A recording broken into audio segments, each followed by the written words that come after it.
Go ahead and call the Courthouse and Property Committee meeting to order. I'll start with prayer. If you'll bow your heads, please. Dear Heavenly Father, thank you for this day. Thank you for the many blessings you've given us.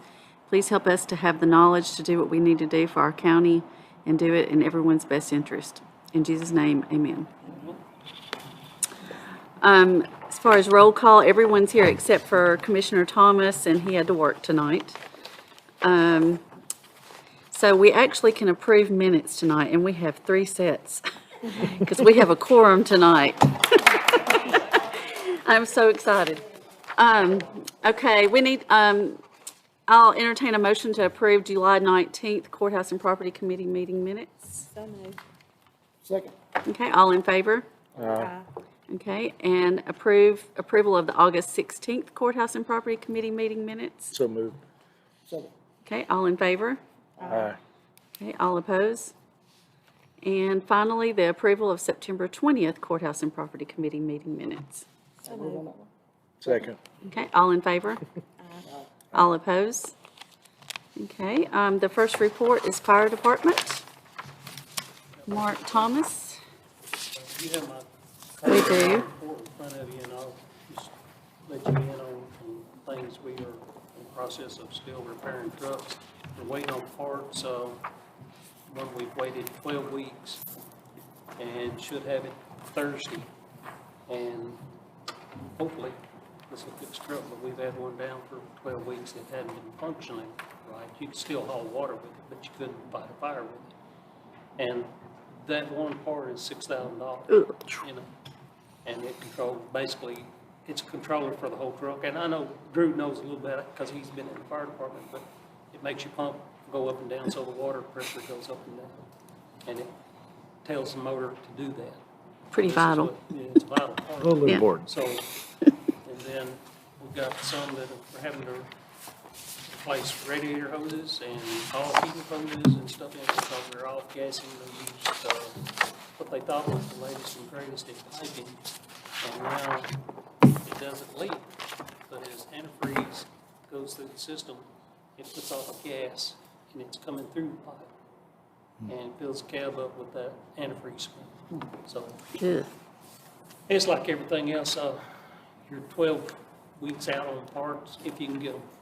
And it's not just in the fire service, it's everything that you do now. And we did get approved for a capital project this year to replace the truck in Unionville. But the dealers are telling me now if we ordered it today, we're 2 years from getting it. And they will not guarantee you a price till that truck is ready to be delivered. So it's going to be higher. We don't know, you know, the market is crazy right now if you can get it. And the people who build the actual truck, or the truck, like you see an international truck, well, they can take that truck and they can put any kind of body they want to make it a dump truck or a gravel truck, whatever they want to do with it. Those international freight liners, they're not giving prices on their trucks. It's basically whenever it rolls out the line, that's what you're going to pay for that truck. Freightliner last week canceled all their orders for fire trucks and said you can reorder. And these are trucks that have been ordered for years. Wow. So I don't know where we're going to be at on replacing one of the 1998 pumpers. We had it on a schedule, you know, Chad was meeting that schedule to replace those trucks. And the last one we bought, you know, was about $465.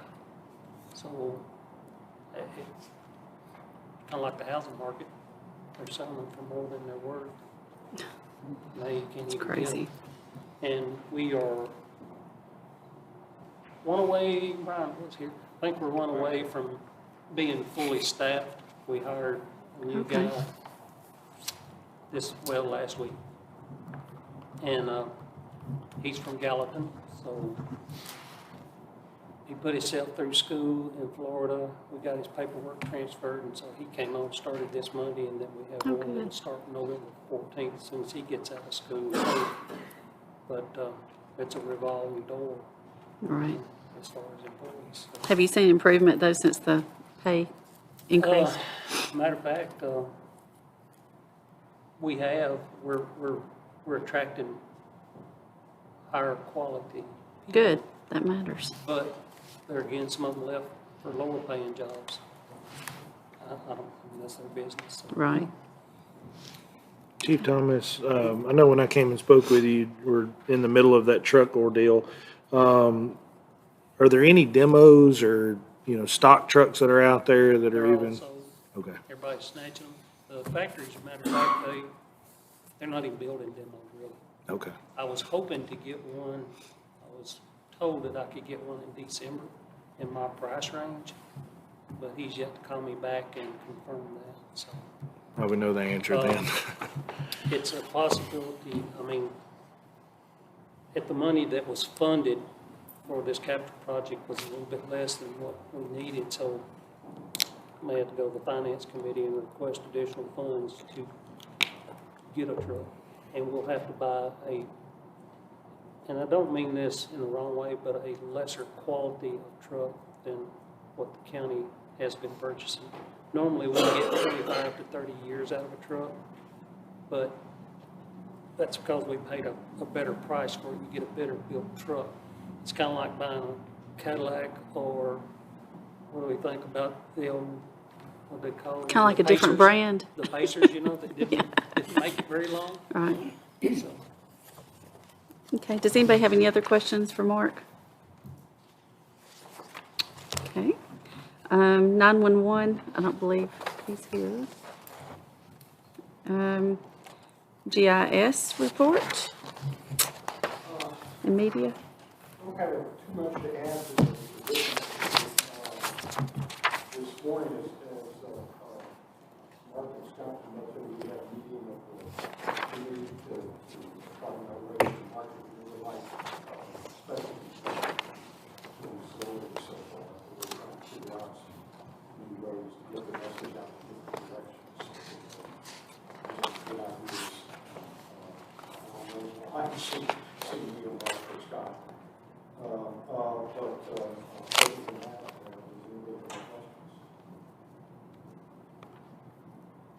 I would like to make a comment on that as well. Okay. As he stated, that project is moving slower than we anticipated, but I think one thing that hurt us is the state gave out free license plates. This Yeah. year, it couldn't come at a worse time for us, But, and the timing is also working against us, where, we're getting into the season where people aren't thinking as much about being on the river. yeah, True. so, Maybe we should have stocking stuffers. stock it's a, How many are reserved, do you know? I don't know what, 50-something.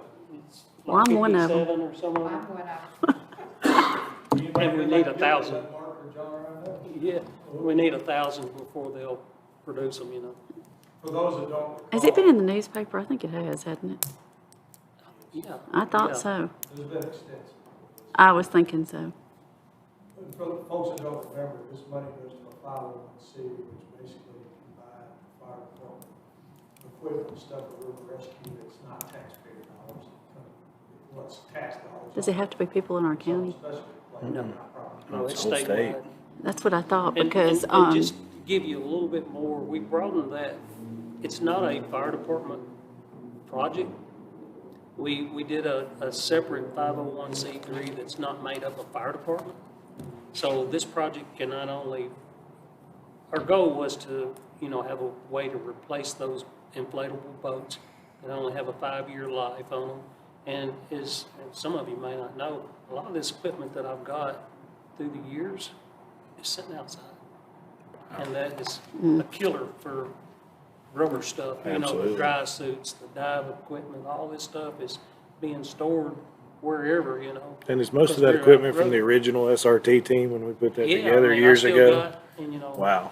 I inherited all of that program, and Brian carried all that stuff to Nashville, got it recertified, but it's not only for that equipment, but it's for educational. We were looking at maybe trash pickup at the river points and different programs that are associated with the river. So I don't want people to get the wrong idea and say, oh, it's a fire department equipment fund. It's not just that. well, we need to figure out a way to promote it more, but I know a lot's been done already, but any ideas?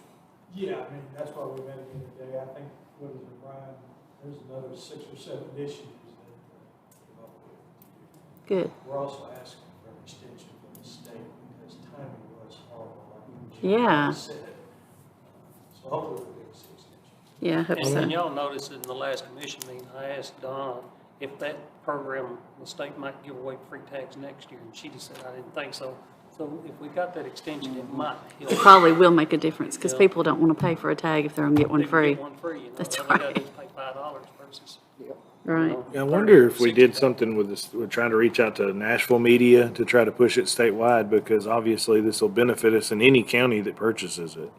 So, And I think even in there, and we discussed, and I don't know that that committee voted on it, but if it does what we anticipated at a minimum, we were gonna do some grant money for like different river projects in other counties and stuff. They could apply for a grant and get money from this foundation as well, so. That'd be awesome. It's kind of to spread it out, river safety all across, you know.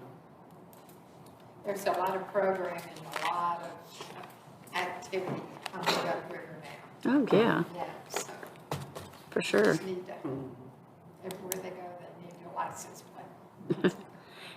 Does anybody have any other questions for John for the GIS and our media? Okay, IT department, Josh?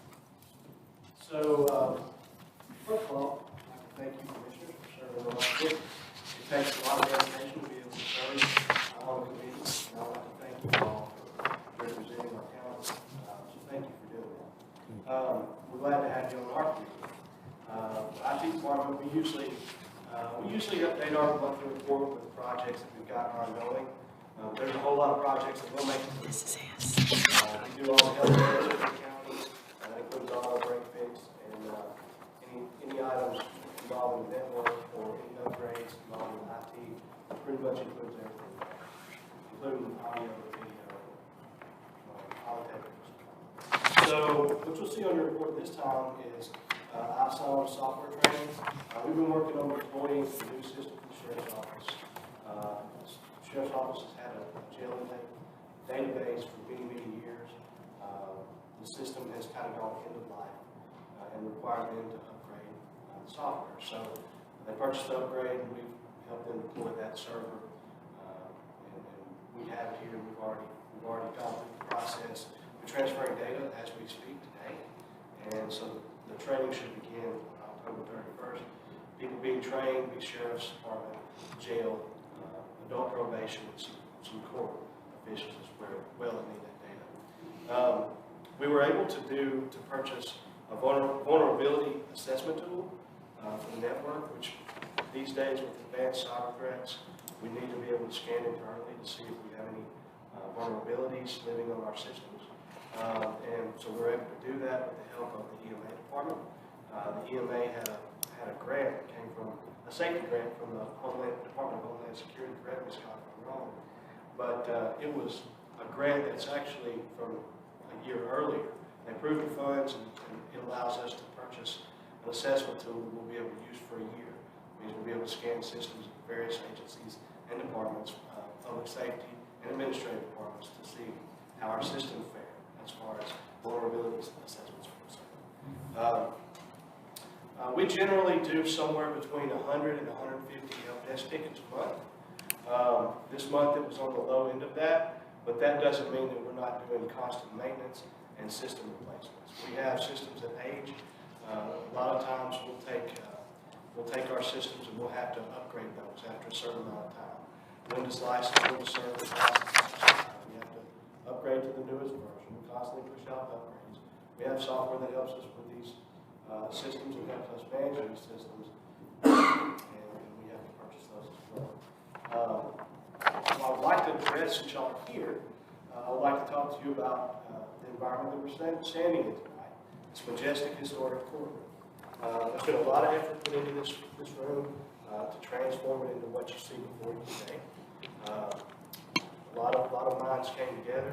Mine was not one of the main ones, but I can tell you that we're assisting with the AV and the technology side of that. Some questions I think Mr. Hooker asked me last time, where was his mic? or a speaker. Where was the speaker? Why was the speaker not turned on? Well, those systems they're currently being finished. We ran into some supply chain problems like everybody else, technology-wise. The mics that we have purchased are industry standard mics. The AV contractor purchased those mics, and they're currently on delay getting here. So we're waiting for them to bring us those new mics. They'll be placed at your individual podiums right there, or desk, and those mics will be installed. You'll have a wired internet connection to a device that we've kind of selected already with the help of Ms. Pencil. Thank you. So Sylvia brought us a device to help her with, and we determined it was the perfect device for y'all to use. And so you'll be using a tablet slash, it's a two-in-one netbook, basically. And it folds flat into a tablet. You can set it up on the desk. It's 11.6 inches wide. It's got an LCD screen, touch screen. You'll be able to electronically vote on that device. And once we get the software in place, I'm sick of these papers. Items, check it all electronically. You'll still have the options, I'm being told, to check your papers manually. You'll still have the papers in front of you, should you choose to do that. But this will just give you another option to be able to use some technology and integrate that into what we're doing. Try to decrease the That's going to be so exciting. carbon I am so footprint. tired of these papers. Right, so that's coming. You'll notice that there's some new speakers on the wall. We're in the process of getting that tightened up a little bit. There's some changes I want to have made by the contractor on those. We don't like wires being visible in something that's pretty, so we're going to try to get those hidden in front of view. And also, there's a camera above us here, there's one back there. So there'll be the ability to live stream will be in place from either here, facing back that way, or there, facing back this way. We'll be able to display items up on these screens. You have one to each side of you, and two back in the back in the gallery, up by the dais there, and you can, you'll be able to have a document scanner right there at the podium, and at the lectern, and then the mayor will have a document scanner as well in place. So we got to do some cool stuff in here. I think it's going to bring it to the current modern technology that's going to bring us up there with the rest of our neighbors, like Rutherford. We're actually going to bypass him on a couple of things, really, because it's going to be really cool. The systems are in place. They've been tested. There's touch screens that you can change the sound, you can change the AV inputs, you can change a whole lot of on the fly as you need to make this room suitable for whatever type of thing that you're trying to do, presentation you're trying to make. So just to address that, that's kind of where we are on this room. Y'all have any questions for me? I'm glad to answer. I think you did a great job, but any questions? Go ahead. Yes, sir. I just want to thank Josh. He does also do walk-ins with computers that were dated back years. And he got it going, so. Awesome. Any other questions? Okay. Thank you. Thank you very much. All right, planning and zoning.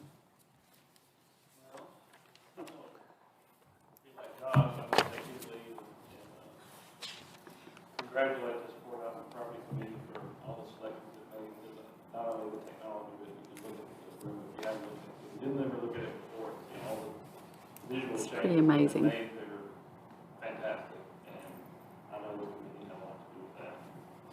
And just makes you really proud, I think, to serve. It makes you really proud when you come, and especially in the commissioner's position where you're sitting in a room where you feel like, hey, I mean, we're paying adequate attention to the details here, and there's a lot of important things that take place here every day, and now it is something. All right. Now, on to my report. I do have a report, but I've been on vacation. I just got back late last night, and so I don't have it in front of me, and it's a lack of my ability today. I have several meetings on calendar today that I have with me, so I didn't have a chance to go back. But next month we'll catch you with that. Okay. A couple of things I would like to talk about is FEMA has gone up on people's flood insurance rates. And it's been planned for the last decade. Essentially, flood insurance, you know, we have got rivers, so you get down by people who have houses that are in the flood zone. flood insurance is subsidized by the government, by the federal government. When that started in the 50s, it really started as a way because they were building like TVA, building the dam, and they were building all these lakes, and they were creating a lot of areas that were going to be in flood areas that weren't. Prior to that, they were just areas that out in the country somewhere. And so they created this subsidized insurance to give people relief and help them, have flood loss, the result of some new lake that was around or whatever.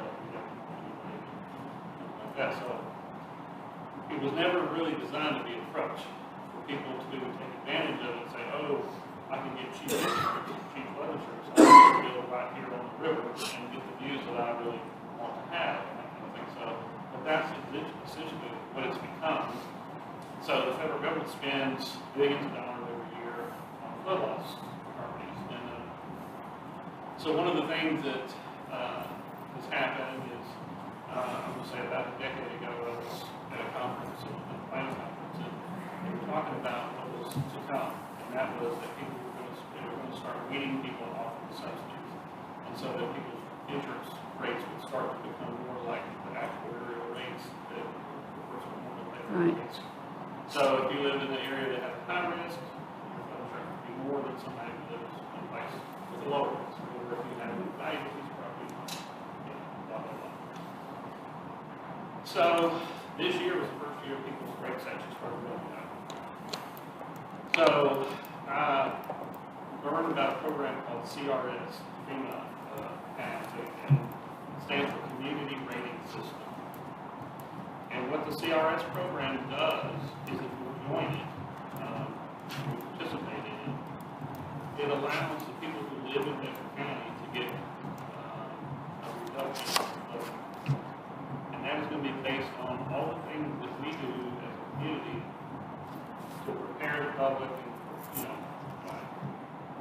disseminate information, so people have more knowledge about where they live, and what risks they have, and where they live, and that sort of stuff. The things that we do, a person pulls a building permit, the requirements that the county puts on, places on people who have been in flood zones, those sorts of things. Essentially, what I learned is that it's a rating system, so we get points for everything that we do. So there's a list of all the different things that we do. One of the things we might do is ask for an elevation certificate if we're building near a flood zone. That's one thing. We get points for doing that. Well, we've been doing that for a decade. So, there's a lot of things that we do, we've been doing for a long time, but we just never knew about this program.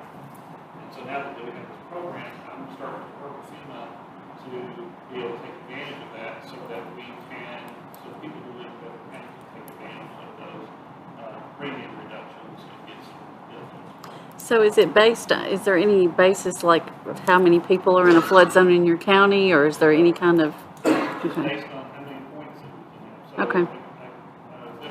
another example would be is if we post the 500-year flood zone or the 100-year flood zone maps on our website. Well, what that does is it gives people access to information. So typically a person, most communities only really regulate things inside the 100-year flood zone. But the 500-year flood zone is, I'm not going to say equally important, but it's very important, and to know that you live in it. And so by posting that information and making it available to the general public, we get points for that, and as well as we do posting it. So we've been working with Lake, and now we'll say we had a great decision. I think Myron Lake is very capable. He's doing a pretty good job on our zoning map, and so I've been on the side of him getting him to work on other specialty maps for us. But he's got the zoning map now 100% as far as the actual zoning information. Right now, it's just a matter of tweaking it, formatting it, the proper colors, and things like that. We're ready to post it online and have that, and that's a big deal for us because years ago the state did it for us, and they had a GIS department. We didn't have our own, and then they cut that program out. I'm going to say 10 years ago. So then South Central Tennessee Development District took the mapping over for us, some planning assistance over for us, and we were paying them about $12,000, $15,000 a year to do that, and then they took it. And so then that left us kind of high and dry, and we didn't have a current zoning map. And we had all the records, it was really a thing that we had to do by hand every time somebody wanted to know the zoning of something. If I didn't know it personally, I'd have to research it, look it up. So we've been without a current zoning map for 5, 6 years. And so finally today, I can call me, I can just look it up. And That's awesome. Exactly what's on the phone. Good. But we have John is the GIS department, and he's been working with Blake a lot. I would say, if you put it in corporate, I'd say we probably took up a good bit of his hours at the last couple of months. It's been a big project. We went to a conference on Friday in Murfreesboro. I tried to bring Blake out of his shell a little bit, but it worked on his terrible painful sharks. Those of you who don't know Blake, that's all. Okay. But, anyway, that's been a big help for us, and so we've got a lot of stuff going on. In the previous months, previous years, when I was doing my work, I was at codes and zoning, and so trying to summarize all that stuff, you guys didn't get as much detail as I think I'll be able to give you to nowadays. I mean, for now, I'm just focused on planning, and so Amy taking over the code department, and she showed me her report today. And my phone's It's a pretty awesome report. Yeah. She was here earlier and had to leave, but she got off the report. So you'll be getting most of your numbers. I was still now I plan to just kind of elaborate on planning and what we're doing in the community and things are going on in more detail. Awesome. Does anybody have any questions for Chris? Yeah, Chris, on that CRS, I mean, and again, you may not have this number in front of you. Is there like an average of reduction in price that would bring? I mean, Yes, you can get 5% for every, I think it's a 40, something like that. And so I couldn't really give you a metric that would make a lot of sense. What I could say is that the mapping information, if we provide that to the public, let's just say we get 60 points for that. And then the elevation certificates, we get like 100 points for that. So I basically estimated that we could probably come up with about 400 points right now. This is stuff we've already been doing, but I plan to do more now that I know about the program and I know what all is in front of me. I plan to do a lot more than that, and if my goal is to try to get a 20% reduction in premiums for the county. So when that happens, does it go directly like to the insurance company so they will know to pass it on to their people? Like how does that happen? It So, goes to FEMA, because when the insurance Right. company is looking up a premium for somebody, they're using those actuarial rates, and it's a subsidy that's involved. And they're going to look up Bedford County, Tennessee, and Right. they'll know what the subsidy is, and they'll know what it is. oh, okay, I see what you're saying. 20% reduction, they'll know that, and they're like, this policy. And, But it'll take effect whenever somebody's annual renewal is or something like that. what's that? Like for their annual renewal, let's say if you already had insurance right now, by the, when that starts, then it'd be when their renewal comes up. So my goal is to try to get 20%, and I think that's something doable. Now, the downside of all this is that this is a report that I have to generate every single year and get recertified every year. So it's not like it's not going to put a lot of extra work on us, but I think that when you look at the things that we do on a daily basis, when we can do something that has that big of an effect on people financially, every single body, then I think it's something that's worthy to do. Yeah, for sure. thank you. Awesome, thank you. Does anybody have any other questions for Chris? Okay, and everybody has their codes department report. It looks like revenue has gone up in, numbers as far as the report year from 2021 to 2022, except for maybe the pool deposit revenue, like it went down. But other than that, everything else has gone up. Okay, any comments on codes report before we move on? Thanks, Chris, appreciate it. Thank you. Thanks. Okay, I'll entertain a motion to approve all reports. So moved. Second. Okay, all in favor? Aye. All opposed? As far as old business, I don't think we have any other reports, but old business, I talked today and found out that Community High School, they had poured the footers, they were pouring the footers, and they were on schedule. So that was the update I had on that. Do we know how many new or how many students that accommodates the new addition? You might know that, do you? I don't have that number. Okay. I don't know. She mentioned it at the zoning office. I don't know if Chris, you remember or not, 1,500 maybe students? The new school. The new addition, how many students? Was it 800? Okay. I couldn't remember off the top of my Because head. initially, the middle of the school, the common areas were Right. built to accommodate a larger number of students than the wings were to accommodate. Right. So it's kind of a fluid Gotcha. number. Okay.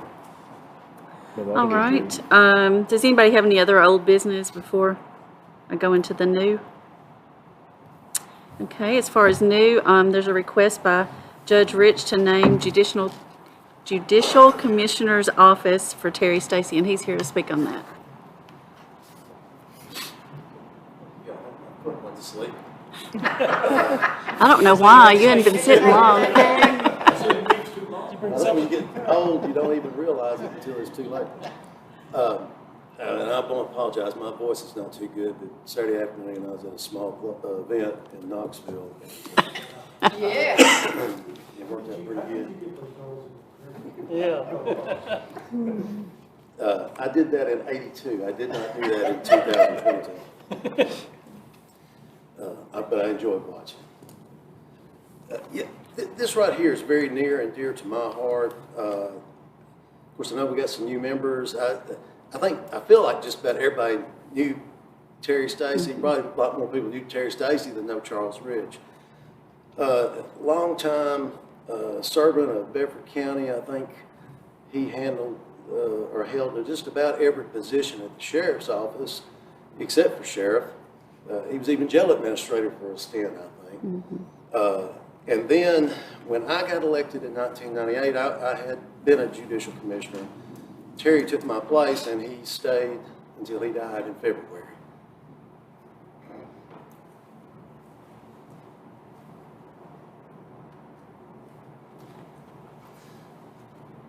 I didn't expect that, I'm sorry. It's okay. But anyway, Terry Stacy was and is the Judicial Commissioner's Office. They work every other week, 7 days, 12-hour shifts. And even on the weeks that he didn't work, he was down there every day. And no offense to anybody, but he was kind of like an old woman. He wanted to make sure everything was going the way he wanted it. And but that's a good, but that's a good thing. He cared. He cared is what it was. And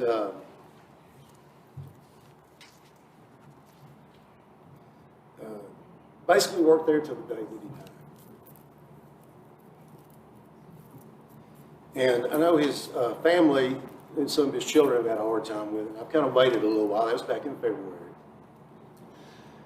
And it's kind of like, in some ways, the idea hit me. It was kind of like killing two birds with one stone, because I went by there one day, the Judicial Commissioner's Office. It's on the other side, on the other side of the building from where the courtrooms are, and over there, opposite of where the sheriff's office is.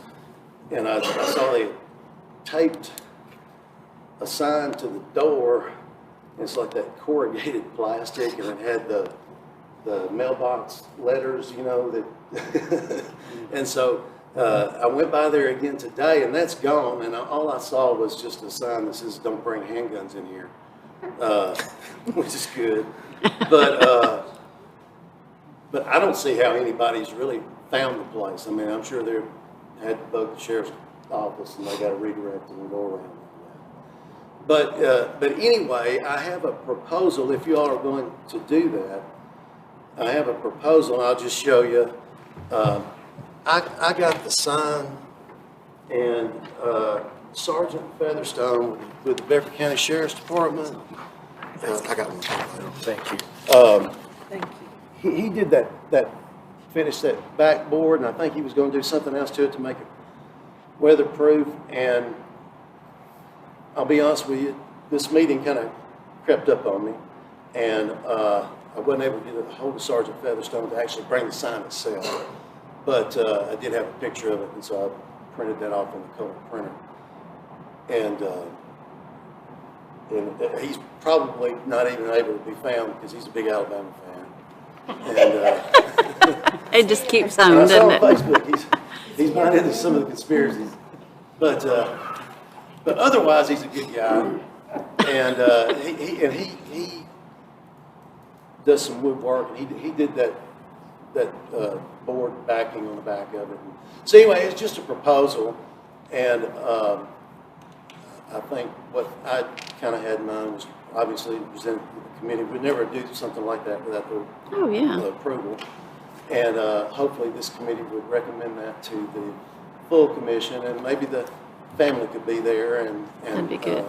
Do like a presentation. Experience that. I thought Yeah. that'd be good. Okay. Thank you very Judge, much. Thank you. I'll tell you, I worked in '93, Terry was still down there, and I worked with Terry. You won't find a finer gentleman than Terry Stacy back in the day, and he was as good to me when I was 20 years old as he was when I was 45 years old. And I'll make a motion to go ahead and send this to the full commission with the recommendation we continue on with it. I'll second that. Okay, all in favor? Aye. Okay, all opposed? Okay, awesome. Judge Rich, thank you for bringing this, because I think it's important to the people behind the scenes that really do the hard work every day, that we recognize them, especially with someone that put this much time and effort into Bedford County. Yep, it's awesome. Okay, the next thing under new business is the square traffic safety concerns. There have been some reports, of some issues up here, but I talked with the mayor today, and they've passed that on to the city, and the city is meeting on it tomorrow, and they're going to start trying to address it themselves. They think they can handle it themselves, but if they can't, they'll get back with us. So for right now, we can just wait and see what happens, I guess. And hopefully we'll get a report on that as well. Another thing under new business is usually once we have a new committee, I try to get everybody a new updated list of all the property in the county. And Rhonda Clinton and myself are going to meet in the next week or two and try to get that done, because my list right now is not current, because we have the new Jail and Justice Center. There's several buildings that aren't on that list. So I'll get that updated, and hopefully by the time we meet next time, I'll have you all that full Speaking of list. facilities, Mark, is there a place that you could house some of that equipment inside somewhere with all the property? there? Yeah, I got some in Unionville, some in Rover. You doing that already? I got one. Got some stuff in Flat Creek. I got some. You got it spread out. Back behind the EMS, there's a canopy, like a garage canopy thing here. I got a trailer back there. If you go to our shop building, which we don't have one no more, it's full of trailers and boats and four-wheelers and a tech truck and a ladder truck, and I mean, if we work on something, we have to go outside now. Yeah, we're exhausted and everything. We've just outgrown, and we're landlocked, just where we're at now. Right. So, Okay. Does anybody have any other new business? Okay, then, any announcements? I think we've had a lot, but, I don't think we missed anything. okay, I'll entertain a motion to adjourn. So moved. All right.